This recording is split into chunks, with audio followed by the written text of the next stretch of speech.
Summary: how learning works. 7 research-based principles for smart teaching. This is a very brief summary of the principles presented by Susan Ambrose, Michael Bridges, Marsha Lovett, Michelle DiPietro and Mary Norman from 2010. First, learning builds on prior knowledge. So prior knowledge must be activated. Trigger it by telling a story or let them tell their stories. But watch out, prior knowledge helps learning if it is correct and appropriate, but it hinders learning if it is incorrect or inappropriate. Second, learning is about structuring knowledge. So new pieces of knowledge must be connected to one another in a meaningful way. And new pieces of knowledge are easier to learn if they can be fit into existing knowledge structures. Now, each person structures or constructs their own knowledge according to their inner logic. And knowledge is efficiently stored in logical hierarchies, which means learning is successful when rich, complex connections are built within and between knowledge structures. Actually, I think logical hierarchies are not how the brain works, at least not mine.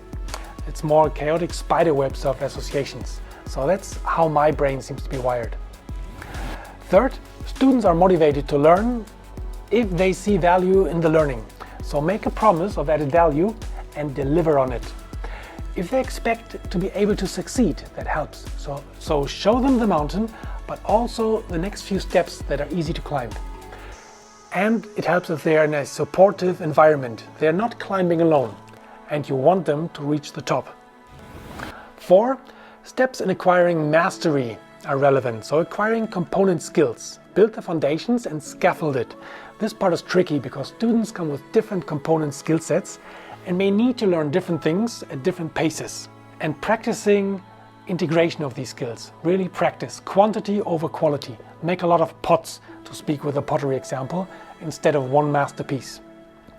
Knowing when to apply the skills. You know this, right? Don't use the hammer for everything. Instead, let them work with everything that's in their Swiss knife. 5th, learning requires practice and feedback. Feedback must be clearly and explicitly linked with the learning goals.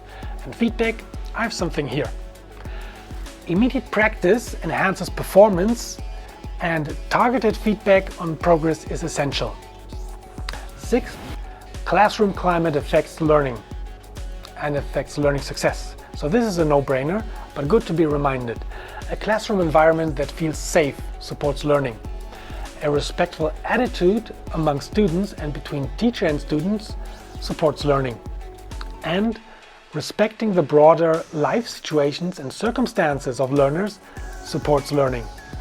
And now the last step, 7, self-directed learning requires critical reflection on learning success and gaps in knowledge.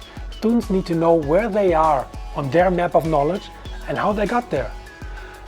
On learning strategies, students need to know if their approach to learning works for them to find the way to where they want to go. And on the appropriateness and completeness of one's current knowledge structures. Is their structure, the context of their new knowledge, working? So can they navigate their map? And on further transfer possibilities and generalizability of the new knowledge. Where else could what they learned be useful in the future?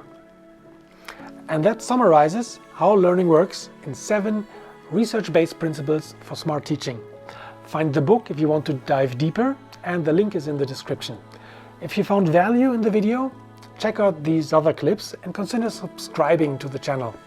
See you soon!